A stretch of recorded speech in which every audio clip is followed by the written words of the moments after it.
Olá, boa noite. Sejam bem-vindos. Esse pessoal de sempre aí, que está sempre apoiando, estão sempre dando prazer da sua audiência. Muito obrigada. Sejam bem-vindos, venham chegando. Esperar o professor Felipe Reis aparecer por aqui. Vamos lá. É muito bacana porque são sempre os mesmos queridos que sempre mandam mensagem, sempre mandam direct, sempre comentam e curtem aí. Felipe Reis chegando.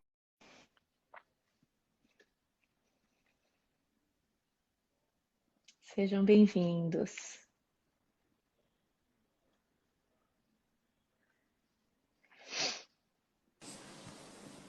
Boa noite, professor Oi, Felipe. boa noite. Deixa eu ver como é que fica melhor. Assim tá bom. Tá Menos luz. ótimo. Boa Tudo... noite. Boa noite. Tudo bem Prazer. com você por aí? Tudo bem. Tudo jóia.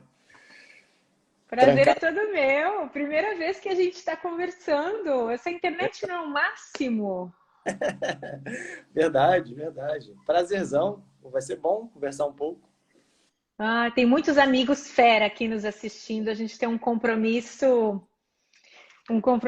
sério Aí, essa noite. Muita gente é, da pesada aí. E eu tô legal. doida para aprender contigo, Felipe. Muito obrigada Vamos. por ter aceito o convite de vir dividir um pouco com a gente. Você sabe que o nosso público vai estar misturado, mas tem muita gente da neuro, né? Porque o meu público Sim, é em grande parte da neurofuncional, né? sim. Então a gente vai tentando aí fazer a tradução desses conhecimentos da neurociência, das alterações cerebrais e fazendo conjecturas ou especulando mesmo em como a gente pode tentar usar isso nos nossos pacientes neurológicos. A gente tenta unir nossas duas expertises aqui, mas eu tô pronta para aprender contigo.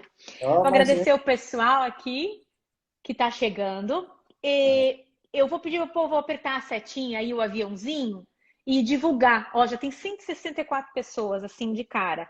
Aperta o aviãozinho e manda aí para os teus colegas, que é um jeito de vir mais gente para cá para a gente conversar hoje sobre isso.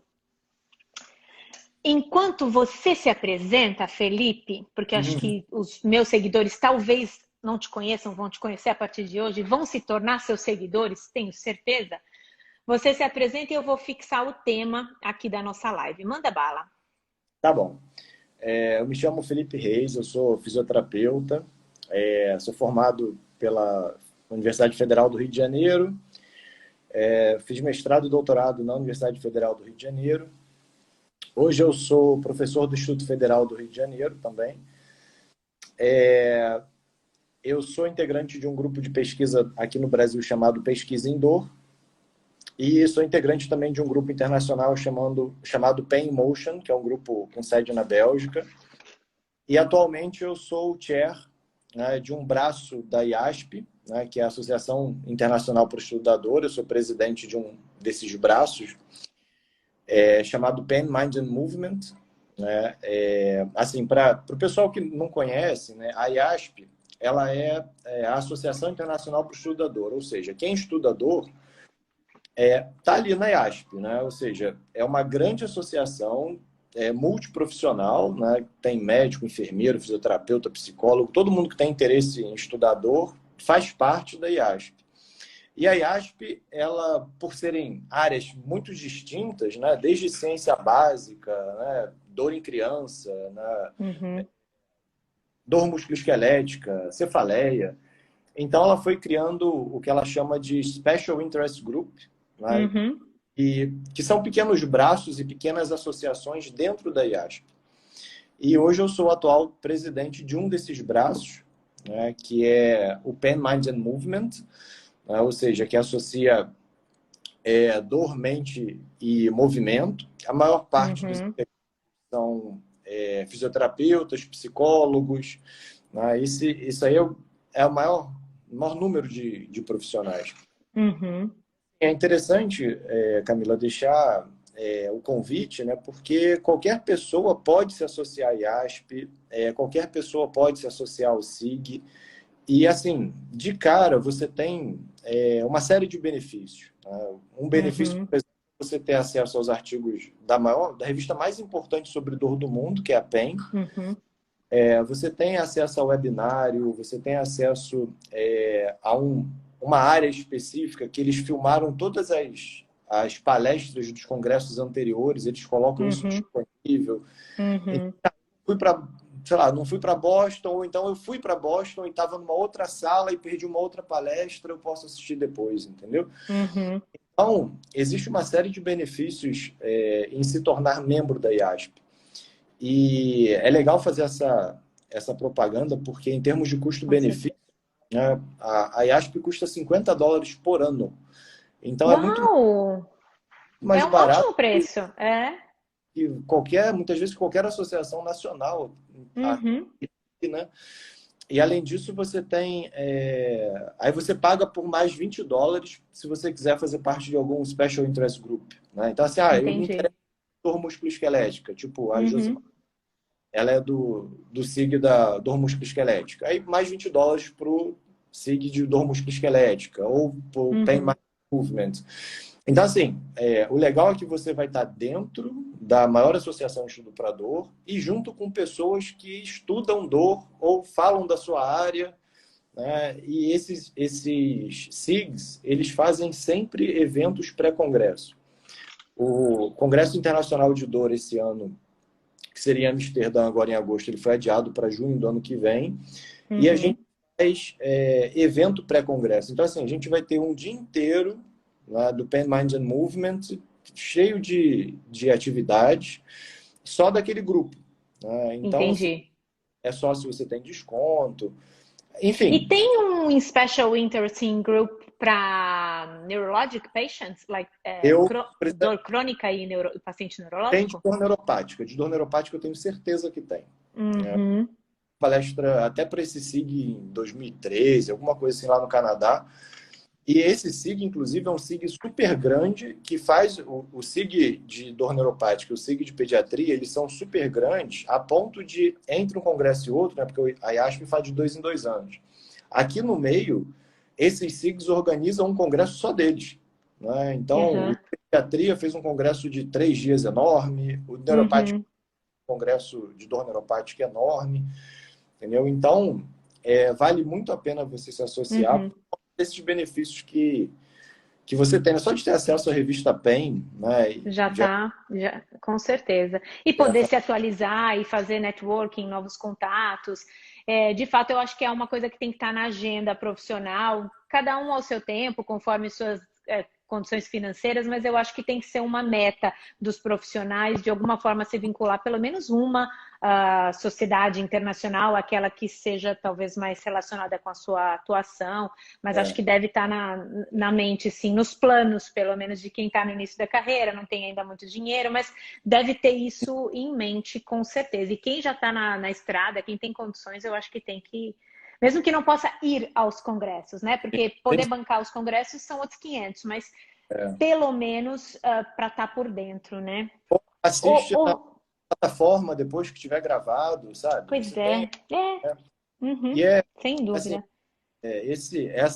essa posição, apesar de ser assim, um grande trabalho, né? Eu estou no ano de organização de congresso, enfim. Mas é muito legal porque isso mostra, Camilo, o quanto, né, o que a gente faz de pesquisa no Brasil e quantos pesquisadores do Brasil eles conseguem se destacar lá fora. A gente tem, infelizmente, uma tendência a valorizar tudo que vem de fora e não conhecer quem são os pesquisadores daqui do Brasil, É. daquelas áreas. Você, assim, para ver como isso foi importante, esse reconhecimento foi importante, eu fui o primeiro da América Latina, né, a assumir esse cargo de presidente desse SIG, né? Porque uma era da África do Sul, o outro tinha sido da Uhum, América, uhum, né? Então, é muito legal você ver esse reconhecimento, né, de você uhum. estar dentro da IASP e das pessoas olharem para você. Ano passado eu participei da campanha que vinculou para esse ano, né, que esse ano a IASP tem uma campanha de prevenção de dor, né, e eu escrevi um capítulo sobre atividade física como prevenção de dor.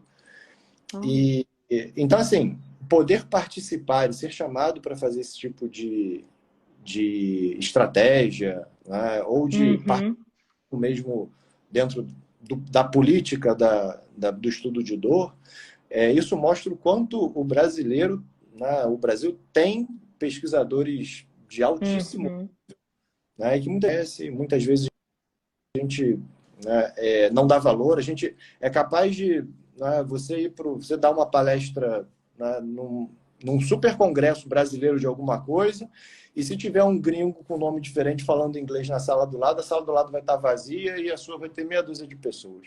Então, a gente tem uma tendência a não reconhecer, né, e achar que o que vem de fora, né? Mas é legal ter E é legal a gente divulgar isso e a gente sim. numa live aqui com 230 pessoas aí, para que a gente também reconheça quem são as referências na área de dor, né, aqui no Brasil, e também possa consumir a informação dessas pessoas. Porque a gente estava conversando uma vez e os gringos, às vezes, nos conhecem mais e leem mais os nossos papers do que propriamente os nossos colegas brasileiros, né? Que às vezes não têm acesso, não sabem que a gente está produzindo, não tem o hábito de se atualizar com literatura em inglês. Então, é um caminho de duas vias, né? É a gente se fazendo enxergar lá fora e podendo criar um espaço para mostrar o nosso país, para mostrar a qualidade do que a gente está produzindo, mas é também o inverso, a gente também poder mostrar aqui para os nossos colegas que o que a gente faz tem valor e que a gente tem valor, inclusive, também lá fora. Então, que de uma certa forma o próprio brasileiro precisa encorajar, incentivar e valorizar, né, o produto interno, né? Que essas iniciativas, né, você fazendo live, a Ana Maria fazendo live, né, eu comecei, sei lá, eu fiz umas 3 lives na vida porque eu não sabia nem como é que era o ao vivo do Instagram, eu não sabia, né? E eu fiquei assim no dia, como é que aperta, onde é que é esse ao vivo, como é que faz esse negócio? Então, assim, eu acho importante porque essas lives, de alguma maneira, elas aproximam, né, nós que somos pesquisadores, estamos dentro da universidade, parece que a gente está trancado ali, cercado nos muros da universidade, isso aproxima a gente tanto da população em geral, quanto dos profissionais clínicos que querem interagir e muitas vezes não conseguem interagir, né? Então, acho que as redes facilitaram isso. Facilitaram. A gente está, de uma certa forma, eu acho, também traduzindo conhecimento e Sim. transformando numa linguagem, acho que mais simples, e em português, para quem às vezes não tem condição de interpretar o inglês, né? Então, eu acho que tem um super valor, realmente. Felipe, sabe minha primeira dúvida? Eu tô saindo do script, tá bom? Mas por que dor? Porque dor não porque dor nunca foi endereçado assim para quem gosta da neuro? Porque nunca foi uma temática desenvolvida, por exemplo, ou porque é pouco, tá bom? Não vou falar nunca porque tem já iniciativas pontuais aproximando o tema dor da neuro, mas por que os fisioterapeutas da neurofuncional não reconhecem exatamente dor como um conteúdo próprio deles e delegam isso para a musculoesquelética? Qual que é o problema aí? Eu acho que essa pergunta era para eu fazer para você, né? Mas tudo bem. Podemos discutir essa, podemos. Eu acho o seguinte, o que eu entendo é que houve sempre uma preocupação muito grande na área neuromuscular de uma maneira geral, né, em recuperação das incapacidades relacionadas de funções do movimento de uma maneira geral, né, disfunções motoras, disfunções de equilíbrio, né, e pouco, né, se importava em relação à dor no sentido tipo, pô, mas ele tem uma alteração motora tão importante no membro superior e no membro inferior, né, que a dor era o de menos, né? Quando, na verdade, muitas vezes, aquela dor era o que mais incapacitava o paciente, né? E isso, Camila, não é uma exclusividade da neuro, né? Se você pensar também, pediatria, né? Quem trabalha com pediatria pode entender também que é muito difícil avaliar dor em criança, e que existem poucos instrumentos para ser avaliador em criança. Muitas vezes não se pergunta sobre dor para criança, né? Não consegue entender, não se sabe como tratar, não se sabe como abordar uma criança com dor, né? Então, eu acho que tanto a neuro quanto a pediatria, né? E se a gente for até levar mesmo, né, pacientes que estão no CTI, né, a preocupação para a dor é muito mais do médico do que do fisioterapeuta.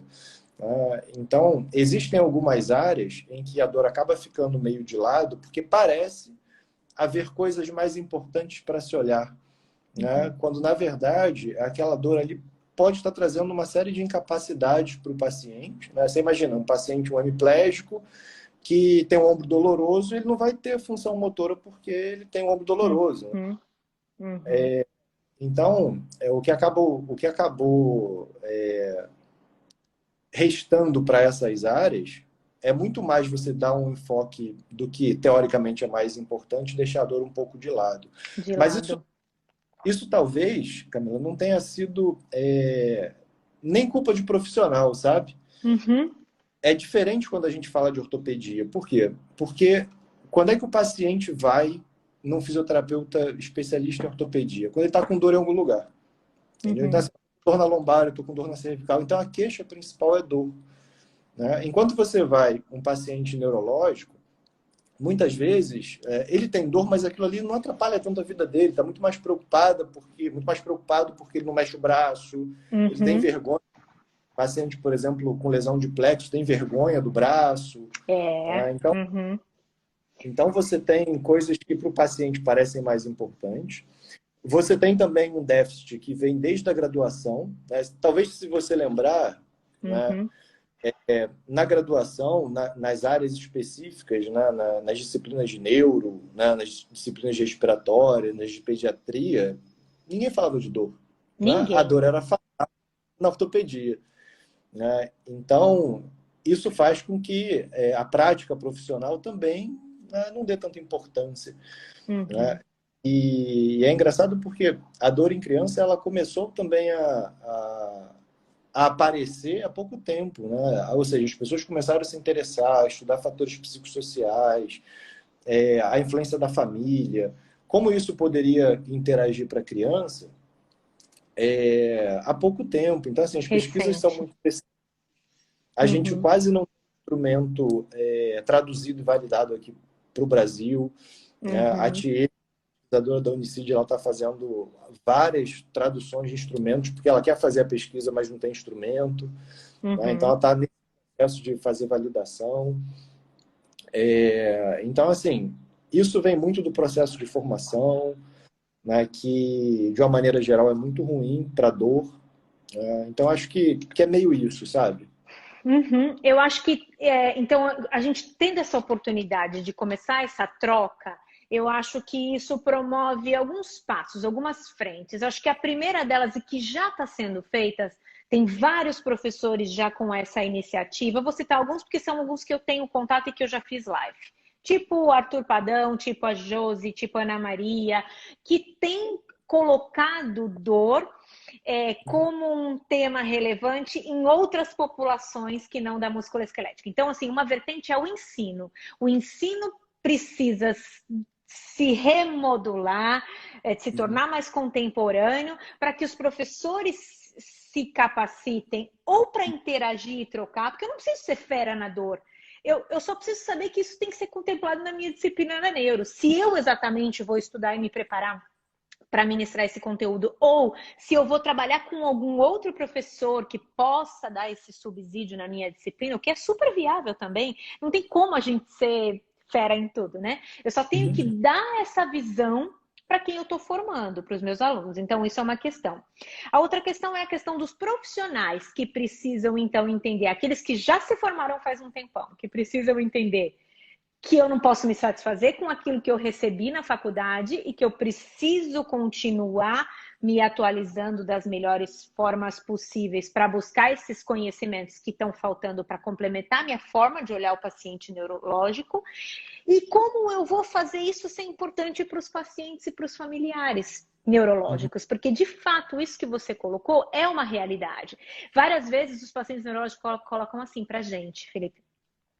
Não, dói meu ombro, mas tudo bem. pode fazer, porque o que importa é que eu quero que ele volte a se mexer, eu quero que esse braço fique igual a esse. Então, não tem problema que tá doendo. Tá doendo quanto de 0 a 10? 8, mas não tem problema, entende? Porque ele acha que, inclusive, ele tem que sentir dor para ele melhorar. Então, a compreensão sobre dor também dos pacientes neurológicos e da importância sobre dor, quem tem que fazer isso somos nós como profissionais, né? Então, eu acho que esse cenário tende a mudar daqui os próximos, sei lá, 5 anos, 10 anos, com essas mudanças, né, em todas essas direções. Mas é legal a gente salientar isso, né? E assim, existem algumas pesquisas que... isso acaba abrindo um leque de pesquisa para a área de neuro, né? Por exemplo, a gente tem várias... vou citar, educação em dor. Né? A maior parte dos trabalhos de educação em dor são pacientes com dor lombar, pacientes com dor musculoesquelética de uma maneira geral, né? Com condições ortopédicas. Mas, por exemplo, a gente não tem ensaio clínico com educação em dor para criança. Né? A gente tem um ensaio clínico com uma qualidade metodológica bem ruim para educação em dor e idoso. Né? Então, quando a gente começa a olhar as populações, sabe, a gente vê que estão faltando algumas intervenções ainda a serem testadas, né? E que a gente não sabe realmente o efeito. É muito legal isso que você está falando em relação a neuro, especificamente, porque lá no Instituto Federal, todas as disciplinas que são específicas, elas têm, por exemplo, eu sou professor de uma disciplina chamada Fisioterapia Neuromusculoesquelética 4. Nessa disciplina, o conteúdo maior é ortopedia, mas ela tem alguns conteúdos de neuro. Né? E todas essas disciplinas específicas, né, neuromusculoesqueléticas, elas são divididas com o professor de neuro, mas é dividida com o professor ao mesmo tempo. Isso é demais. Eu trabalho com a professora Fernanda Guimarães, né, que é fantástica, que sabe muito sobre ortopedia, que sabe muito sobre neuro, e a gente consegue, né, quando eu estou dando aula, né, e discutindo alguma coisa, ela consegue intervir e falar assim, não, mas o paciente neurológico ele tem essa característica, a gente faria assim, entende? Então, eu consigo mostrar para eles, né, o entrelace entre a ortopedia e a neuro, né, com 2 professores, um especialista em ortopedia e outro especialista em neuro. Então, eu acho que esse conceito de dividir a disciplina não é bem dividir, compartilhar. Porque eu dividia a disciplina, eu dava as minhas aulas, o outro dava as aulas dele, eu não precisava estar na aula dele, nem ele estar na minha aula. Isso é dividir. Na verdade, isso que você está falando é compartilhar. É como é que eu posso aprender com você e você pode compartilhar comigo o que você tem e vice-versa, né? E os alunos precisam perceber isso, porque isso desmistifica um pouco para o estudante de que o professor sabe tudo. E de que ele vai dar conta de todo o conteúdo daquela disciplina. Porque não vai, né? E sai bem da caixinha de ortopedia, da caixinha de neuro, da caixinha de respiratória, né? Isso é bastante. Sem dúvida. Felipe, conta pra gente como que a dor é processada, é percebida. Como que é a percepção da dor? Para a gente poder falar das alterações corticais, né, cerebrais que acontecem diante da dor. Então, assim, primeiro a gente precisa pensar, eu gosto de começar pela definição de dor, pelo iniciozinho da definição de dor. Né? Para colocar algumas definições, apesar de ser uma definição que possivelmente vai mudar, é uma definição ainda que a IASP mantém. Né? No ano passado ela fez uma consulta pública sobre possibilidades de nova definição, mas isso ainda não saiu. A definição atual, que é a definição de 1994, ela começa dizendo o seguinte: a dor é uma experiência sensorial e emocional. Ela começa com essas palavras. E aí, o que a gente traz nessa definição? Primeiro, o conceito de experiência. Então, se a dor é uma experiência, a dor não pode ser vista em nenhum momento como estímulo. A dor ela precisa ser entendida com um caráter de subjetividade, ou seja, com um caráter de experiência. Né? É muito simples isso. Né? Vou dar um exemplo aqui que a gente vai conseguir entender tranquilamente. Alguém recomenda um restaurante para você, a pessoa fala, o restaurante é maravilhoso, e você vai, você acha péssimo. Né? Uhum. Então, assim, a sua experiência para aquele restaurante foi péssima, sabe lá por quê? Né? Pode ser que no dia você foi no dia dos namorados, estava lotado, não tinha mesa, você esperou 3 horas, Uhum. fria, né? E num dia mais calmo, talvez a experiência fosse diferente. Então, a ideia de que dor é uma experiência, ela já traz uma ideia de subjetividade. E experiência significa, eu estou usando tudo que eu tenho de processamento, desde pensamentos futuros, desde memória, desde todos os conceitos que eu tenho, para dar significado à dor. Tá? Uhum. Experiência significa isso. Então, é uma experiência sensorial e emocional. Sensorial significa qualquer estímulo sensorial. Tá? Então, quantas vezes a gente está vendo um filme e de repente acontece uma cena, né, aquela cena bem sangrenta, que na hora ele fala, caramba, doeu até em mim. Uhum. Né? Por quê? Foi um estímulo visual. E, de fato, quando a gente observa imagens que são aversivas ao ponto de me causar dano, eu tenho um processamento cerebral muito semelhante a como se eu estivesse sentindo dor. Eu não estou sentindo dor, mas Uhum. eu tenho um processamento muito semelhante, como se eu estivesse sentindo dor. Então, assim, tem alguns experimentos que mostravam foto, tipo, uma foto a pessoa estava cortando a laranja certinho, na outra pessoa parecia que ia cortar o dedo. Uhum. Uma foto mostrava uma porta aberta e a outra pessoa batendo com o dedinho na porta. Então, Uhum. quando fazia essa apresentação das imagens com ressonância funcional, as áreas que acediam eram áreas muito parecidas com áreas que processam a dor. Então, a gente tem que entender que dor ela não é uma experiência somente provocada por nocepção. Então, ela é uma experiência sensorial. Se é sensorial, ela traz informação visual, auditiva e qualquer Uhum. informação sensorial que a gente tem. Né?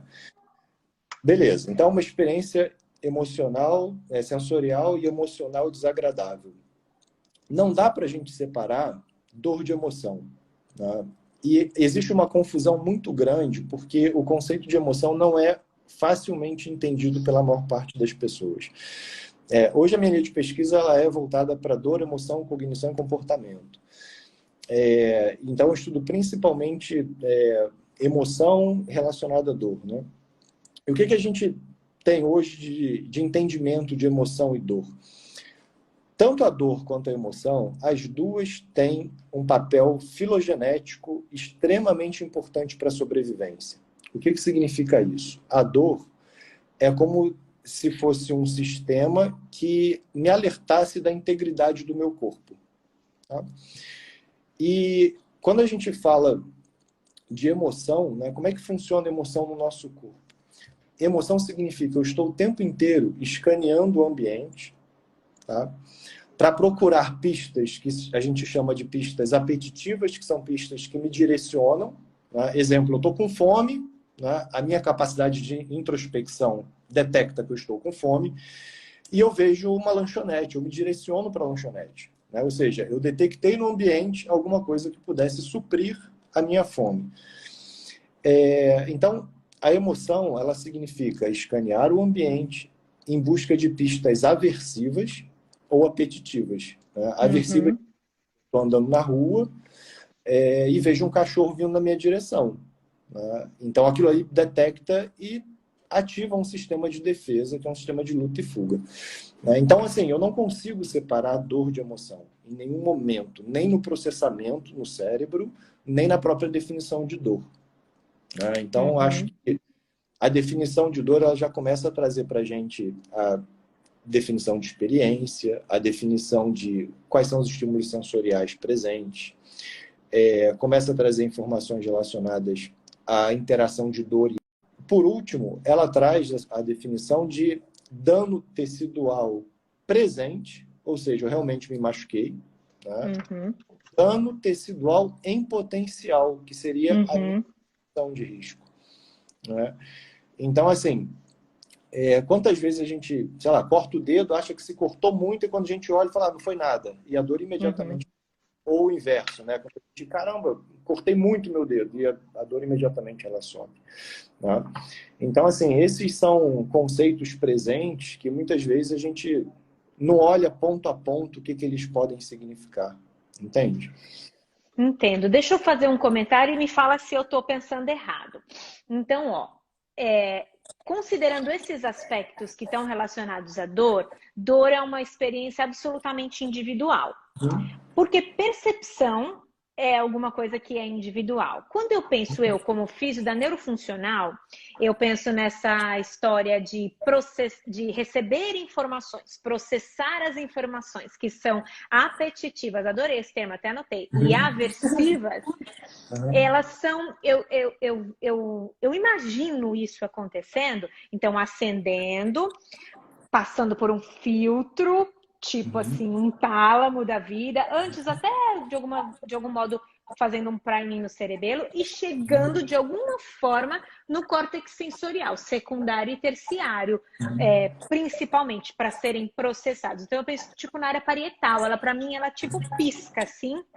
E aí, quando você fala, mas isso está relacionado com emoção, isso está relacionado com a minha interpretação, aí também me lembra de circuito límbico, também me lembra um pouco do córtex pré-frontal.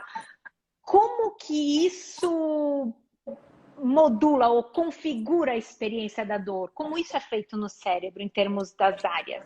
Beleza. Ou eu estou pensando errado? Isso é muito localizacionista?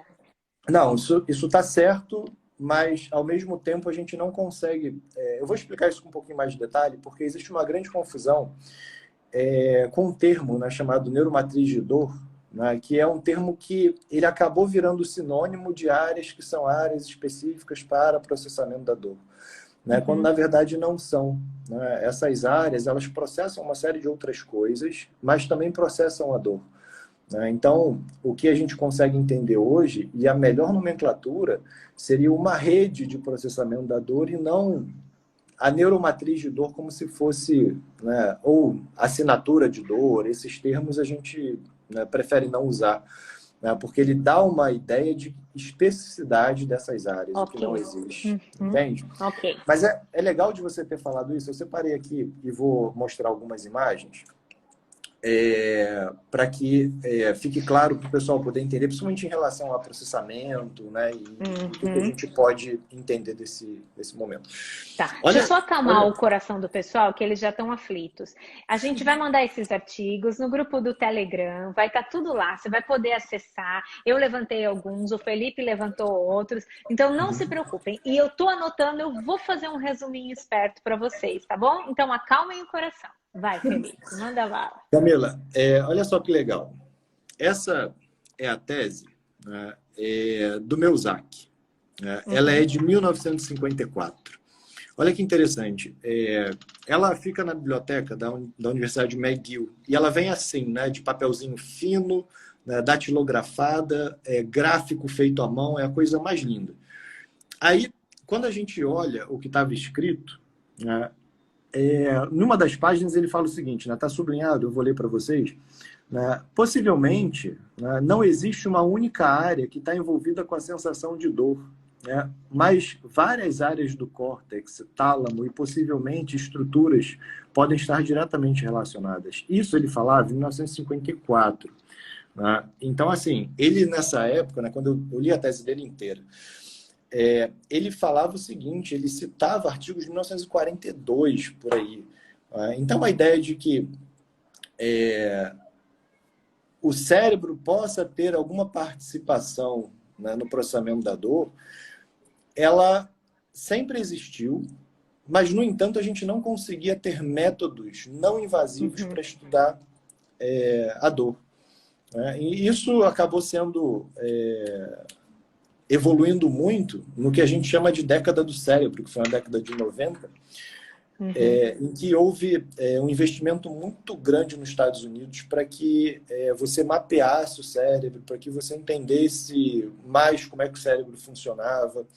Então, houve um investimento assim, muito grande do governo americano, nos laboratórios americanos, em quem fazia pesquisa com neurociência. E aí começaram a surgir, né, diversos trabalhos com neurociência, com mapeamento cerebral. Né?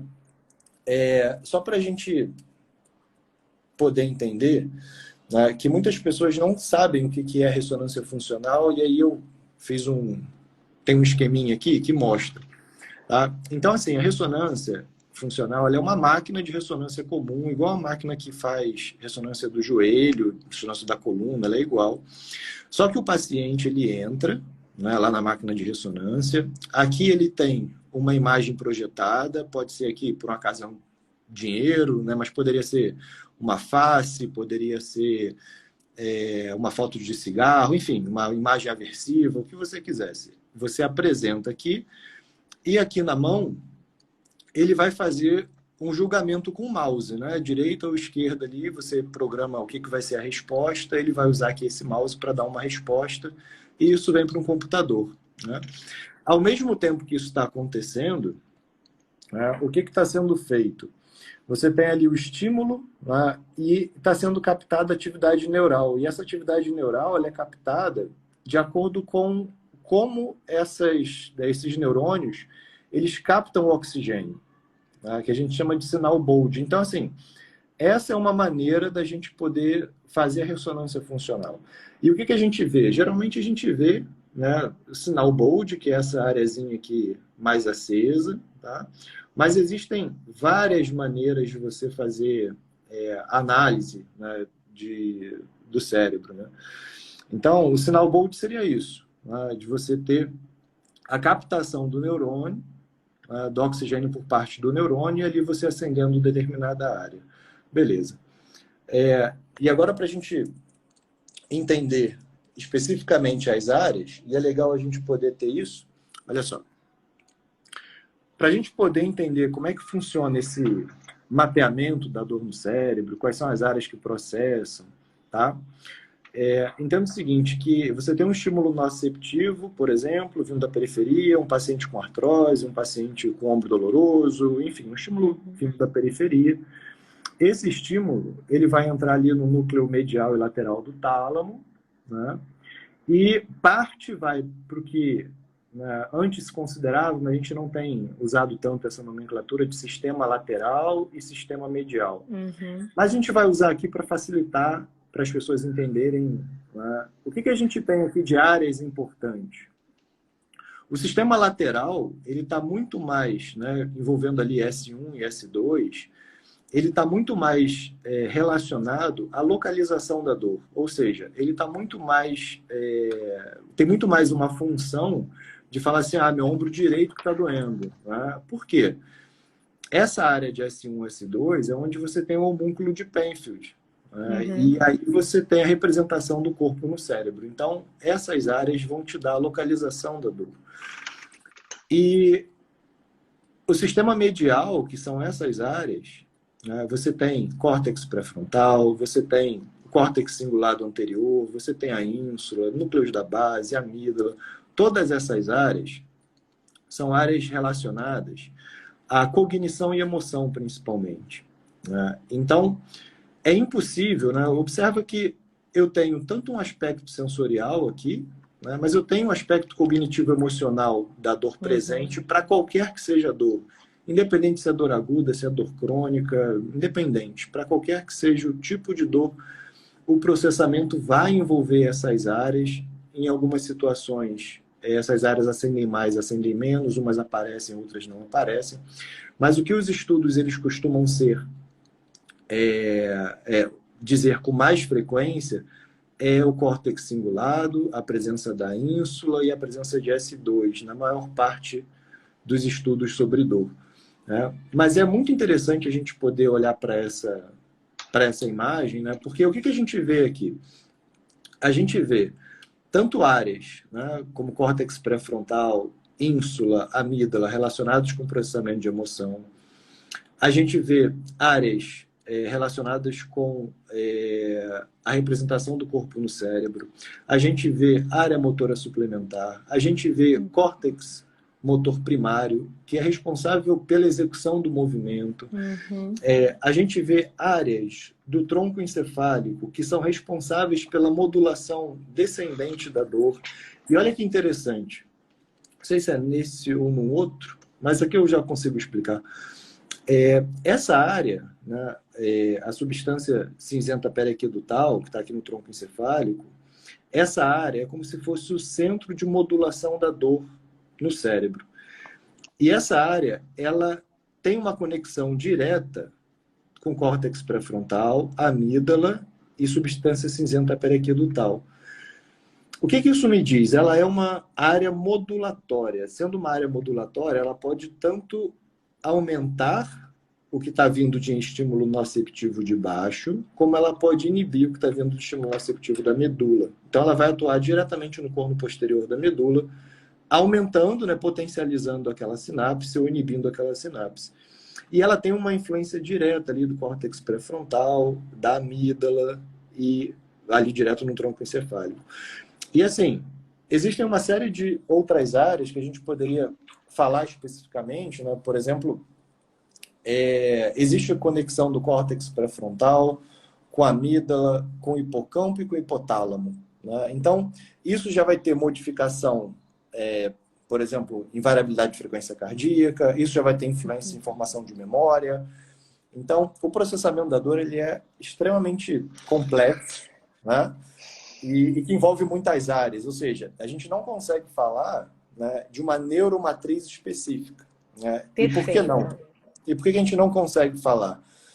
Porque essas áreas, elas não ascendem só para a dor, né? Para você ter uma área no cérebro específica, ela tem que ser específica para um determinado estímulo, né? Como o córtex visual é, né?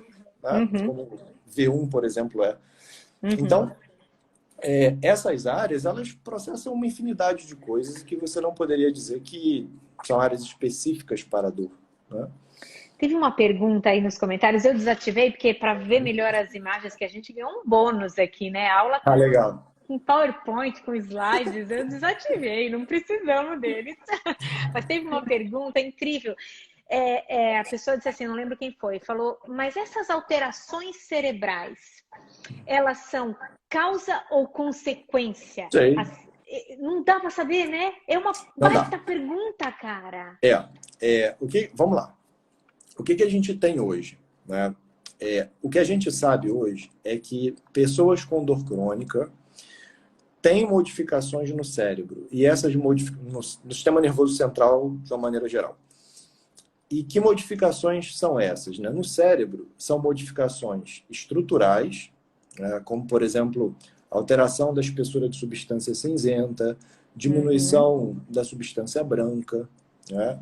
Então, tem alterações estruturais e alterações funcionais. O que são alterações funcionais? Alterações funcionais são aquelas áreas que aparecem acesas e quando você olha um controle saudável, aquela área está apagada. Ela não está vermelhinha, como eu mostrei ali na ressonância funcional. Ela tá, no paciente com dor, ela está vermelha e no paciente sem dor, ela está cinza, né? Está apagadinha.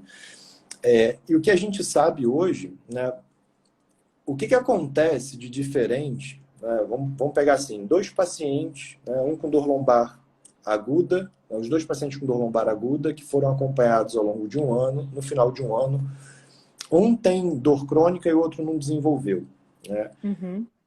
O que mudou no cérebro deles? O que a gente observa os 2 pacientes, na situação de dor aguda ou subaguda, eles têm um processamento no cérebro que é um processamento comum, tá? Que qualquer pessoa estimulada com dor aguda tem aquele processamento.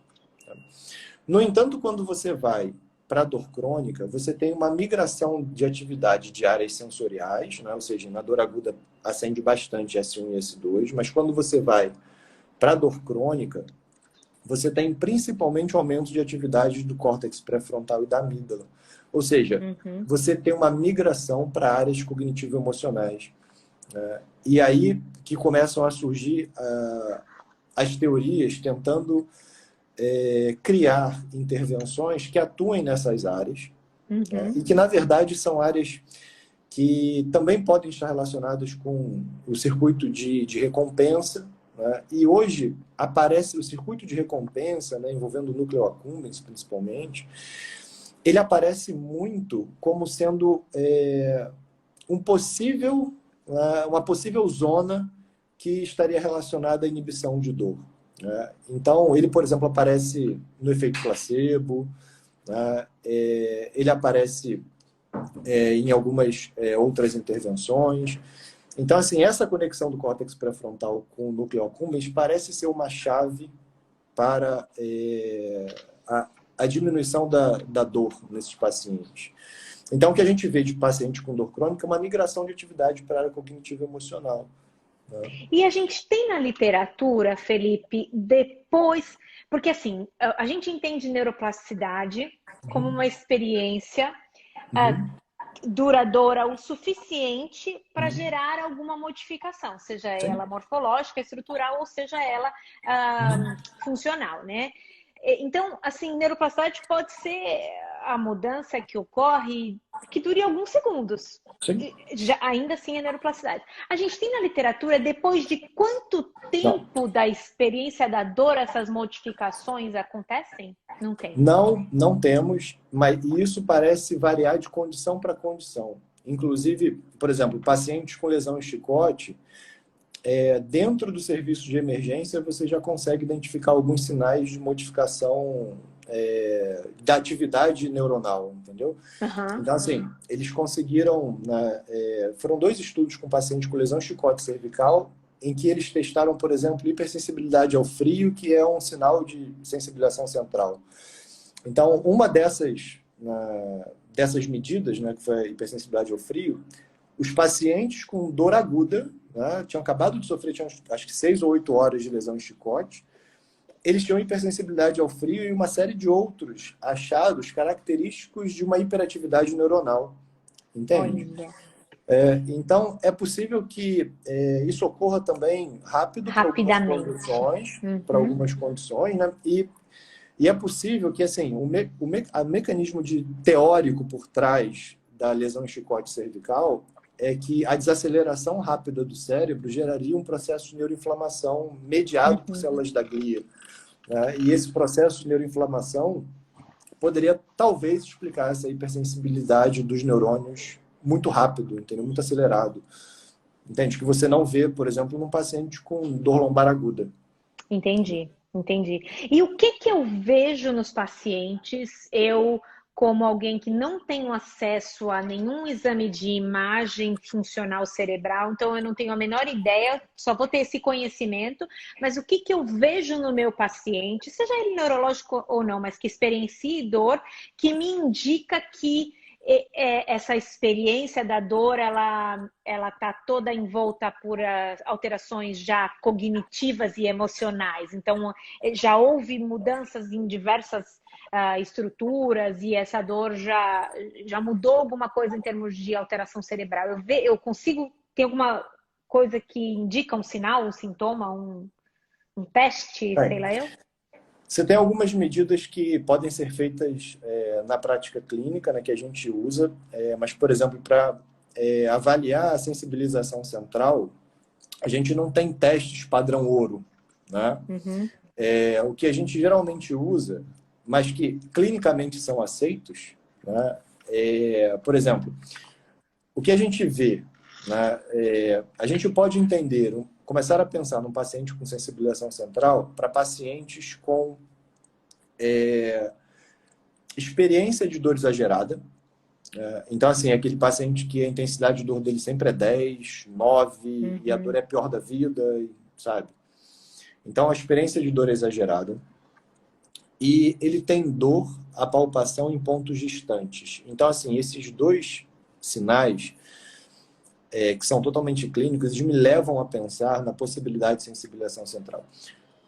Assim, é legal a gente, né, como tem muito clínico na live, é legal a gente poder diferenciar os 3 tipos de dor, uma vez que esses tipos de dor são muito frequentes e podem se confundir em pacientes neurológicos, tá? Vamos lá. Primeiro, dor nociceptiva. A dor de padrão nociceptivo, né, apesar do termo não ser o melhor termo, né, mas dor de padrão nociceptivo, ela tem como característica, a dor aparece quando você reproduz mecanicamente, né? Então, assim, aquele paciente está com dor, está com o braço parado, não dói. Aí você tem um movimento específico que gera dor. Então, você consegue reproduzir a dor mecanicamente, o paciente consegue dizer o que melhora, o que piora a dor, né? Então, isso dá uma característica, a presença de sinais inflamatórios ou não, isso dá uma característica de dor nociceptiva. A dor neuropática, né? Quando é que eu começo a pensar em dor neuropática? Primeiro, eu tenho que ter presença de lesão no sistema somatosensorial. Então, é aquele paciente com lesão de plexo, é aquele paciente com TRM, ou seja, ele tem alguma lesão do sistema somatosensorial comprovada por exame. E aí pode ser uma ressonância que mostre uma lesão, pode ser uma eletroneuromiografia, algum exame que me mostre que o sistema somatosensorial está lesado. Além disso, esse paciente tem que ter sinais neuroanatomicamente plausíveis, né? Ou seja, ele tem que ter uma distribuição neuroanatômica plausível, né? Então, o paciente com TRM vai ter aquela dor neuropática em faixa, o paciente com lesão do plexo vai ter a dor irradiada no membro superior seguindo o trajeto. E, além disso, você vai encontrar outros achados, como, por exemplo, alteração de força, alteração de reflexo, né? Bem característicos de uma lesão neurológica. Então, isso é uma condição para eu ter dor neuropática, né? Lembrar que a lesão neurológica, a lesão do sistema somatosensorial, pode ser também uma síndrome compressiva. Então, eu posso ter pacientes com síndrome do túnel do carpo que vai ter uma dor neuropática. Tá? E a sensibilização central, né? Que, na verdade, sensibilização central é o mecanismo e o tipo de dor é dor nociplástica, né? Que foi adotado há uns 2, 3 anos atrás esse termo. Então, sensibilização central é o mecanismo e dor nociplástica é o tipo de dor. Como é que a gente pensa, né? Apesar da gente não ter testes padrão ouro, a gente tem um instrumento que tinha um ponto de corte de 40, agora o ponto de corte é 22. A gente fez alguns estudos aqui com ele, viu que a propriedade dele não é tão boa, que é o inventário de sensibilização central. O que a gente testa na prática? Primeiro, experiência de dor exagerada e dor à palpação em ponto distante, né? Então, assim, o paciente tem uma experiência de dor no ombro, mas se você palpar o tibial anterior dele, também dói. Entendeu? Você palpa o tibial anterior... Dói lá no ombro. Ele reflete a dor lá? Não, dói lá. Dói lá no tibial anterior. Ou então é aquele paciente que fala assim, hoje dói meu ombro, tem dia que dói minha lombar, tem dia que dói minha cervical. E tem alguns outros sinais que o paciente fala, como, por exemplo, as hipersensibilidades, a luminosidade, a cheiro, a som, né? O som incomoda, a luz incomoda, cheiro incomoda. Isso é muito comum em paciente neurológico. A gente tem muito isso e a gente atribui, por vezes, as alterações perceptuais. Então, o processamento realmente dos estímulos externos, sejam eles apetitivos ou aversivos, é mal feito, ele é mal realizado. Sim. E aí ele interpreta como incômodo.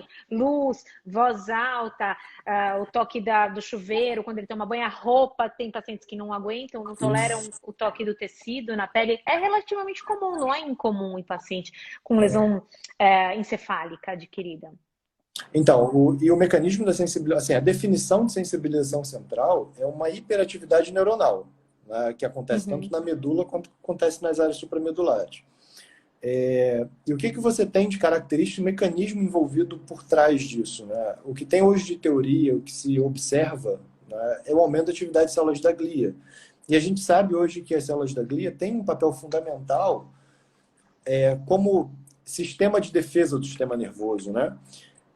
Então, é possível, né, que alguns perfis de pacientes neurológicos tenham, né, uma apresentação muito mais característica de sensibilização central do que de dor nociceptiva. Né? Quando a gente fez uma pesquisa com 150 pacientes com dor musculoesquelética, e é muito legal a gente ter visto o seguinte, né? A maior parte era dor nociceptiva mesmo, um pouquinho de dor neuropática e um pouquinho, 25%, eu acho, de sensibilização central. Mas aí é paciente de dor lombar, principalmente, dor no joelho, né? A gente tem 5 minutos, Felipe. Beleza. E o que a gente encontrou? A gente encontrou que os pacientes que foram classificados como dor nociplástica, a intensidade de dor deles era sempre maior, né, de moderada para severa, sempre. Né? Ele não tinha, paciente com sensibilização central não tinha dor leve, era só moderada para severa. E a área de dor era sempre muito grande. Então ele pegava aquele mapa e pintava o mapa. Pintava tudo. Pintava tudo. Eu acho que isso pode ser um tema interessante de se investigar, sabe? De saber assim, eu tenho esses pacientes, né, sei lá, paciente com Parkinson, com dor, eu vou classificar. Tá? Eu acho que a Laura aqui da Swan fez um trabalho de classificação com o Leandro. Eu tenho quase certeza que foi disso. E isso Tá? também Mas em é pacientes com interessante. AVC, porque isso pode ser um Sim. dos... A gente está muito na pegada de definir preditores de recuperação. O que prediz a recuperação dos pacientes após AVC? E essa hiperatividade, essa hiperexcitação das células da glia é um dos fatores que prediz um prognóstico de recuperação ruim, porque elas sinalizam excessivamente e impedem a neuroplasticidade na direção positiva. Então, isso, de alguma forma, pode ser um preditor de recuperação dos pacientes Sem dúvida. pós-AVC se a gente conseguisse avaliar, né, e detectar essa sinalização. Eu vou abrir os comentários para ver se o povo quer, acho que ao finalzinho aí, fazer alguma pergunta. Mas eu acho que a gente pôde, talvez, assim, conectar um pouco as informações. Eu ainda tinha... Fala rapidinho, Felipe. É errado falar memória de dor? Tá errado isso? Memória dolorosa? Então, Ou é a melhor gente... mudar esse termo? Porque assim, se a gente levar lá para a definição, né, entre dor e emoção... vamos lá. É difícil a gente explicar isso rapidinho. A gente tem 3 minutos. Vamos lá. Consolidação de memória. Os eventos da vida que tem muito fundo emocional presente, a memória consolida com uma consolidação mais duradoura, tá? Então, assim, a gente lembra com muito detalhe de eventos muito ruins na nossa vida e de eventos muito bons na nossa vida. Por quê? Eles foram carregados de emoção. Então, o divertidamente é isso, né? Ela leva para a memória duradoura aqueles que estão presentes e relacionados com a emoção. Então, pensa o seguinte, se a dor está diretamente relacionada com o mecanismo de proteção do meu corpo, né, e acontece alguma coisa, tipo, eu abaixei para pegar um vaso de planta e travei minha coluna, né, toda vez que eu estiver de frente para um vaso de planta e precisar levantar um peso ou levantar o vaso novamente, eu automaticamente vou desencadear respostas de defesa, mesmo que sejam inconscientes. Porque a resposta de defesa, a resposta fisiológica de defesa, ela é desencadeada sem consciência, muitas vezes. Né? Então, assim, aumento de frequência cardíaca, sudorese, né? Modificação de variabilidade, tudo isso acontece por ali uma detecção rápida da amígdala e o disparo da defesa, né? É tipo aquilo, você está andando no mato, passa um bicho correndo na sua frente, você pula para depois saber o que é. Né? Ou seja, você reagiu já, porque a amígdala detectou alguma coisa que poderia ser aversiva para você, você reagiu e depois, o que é isso que está acontecendo? Né? Então, isso se torna consciente depois, entende? Tá. Então, quando eu tenho esses eventos associados com dor, e isso está bastante relacionado a mecanismos de proteção, eu me machuquei muito naquele dia, possivelmente eu vou ter mecanismos de memória que me protejam. E isso envolve comportamentos de evitar o movimento, né, medo do movimento e por aí vai. Tem uma memória da dor de que aquela dor está guardadinha numa caixinha no cérebro, não. O termo não ajuda, porque ele faz a gente ter essa visão localizacionista. Se a gente fala a experiência da dor, né? Ou a configuração da experiência da dor, eu acho que aí a gente vai mais na direção atual, né? Da compreensão do fenômeno de dor. O povo está super agradecendo, pedindo parte 2 urgente. Teve gente pedindo para fechar e abrir de novo, sabe? Assim, live 2 na mesma hora. Me aguentar falando esse tempo todo já tá bom. Foi incrível, foi realmente assim, foi uma super aula, uma experiência. Eu também adorei aprender contigo, trocar experiências. Eu espero que a gente programe aí outras interações. Muito obrigado, Camila, pelo convite. Foi um prazerzão conversar e eu estou à disposição. Estou à disposição para a gente poder conversar quando você quiser. Sim. Pessoal, eu recomendo que os que são meus seguidores que ainda não seguem o Felipe, sigam o Felipe Reis no Instagram, está produzindo conteúdo pra caramba. E quem está perguntando sobre o canal do Telegram, o link está na bio. Eu vou colocar os artigos que eu levantei, os artigos que o Felipe vai me enviar e fazer um resuminho esperto aí para vocês. Agradeço a audiência. Agradeço sua didática incrível, Felipe. Muito boa mesmo. É de inspirar a gente a querer estudar mais nesse tema. Maravilha, Obrigada. obrigado. Deixa um beijão aí para todo mundo. Tá? Valeu, Foram pessoal. 300 pessoas assistindo a gente. Oh. Batemos 320, acho 330. Nossa. Foi recorde. Obrigada. Foi legal. Valeu, Beijinho. pessoal. Tchau, gente. Tchau, tchau.